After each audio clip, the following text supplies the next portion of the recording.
বাবা হাল্ক, আমার অনেক মধু খাইতে ইচ্ছে করতেছে। তুই যা, বাজার থেকে আমার জন্য একটু মধু নিয়ে আয়। আমি মধু খাবো। ঠিক আছে মা, আমি এখনই যাচ্ছি তোমার জন্য মধু নিয়ে আসতে। তুমি চিন্তা করো না। বন্ধুরাই, মাকে তো বলে আসলামই আমি মধু নিয়ে আসব, কিন্তু আমার হাতে তো একটা টাকাও নাই। এখন আমি কি করব?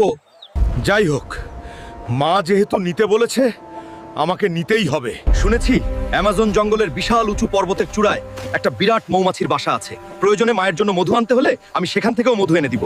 মা তো মা, তার জন্য এই সামান্য ঝুঁকি নিতে আমার কোনো সমস্যা নাই। মার জন্য মধু আনতেই হবে।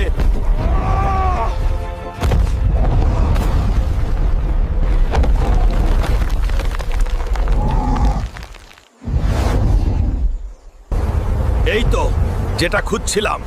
মার জন্য আজ অনেক মধু নিয়ে যাব। হোক যতই বিপদ, আমি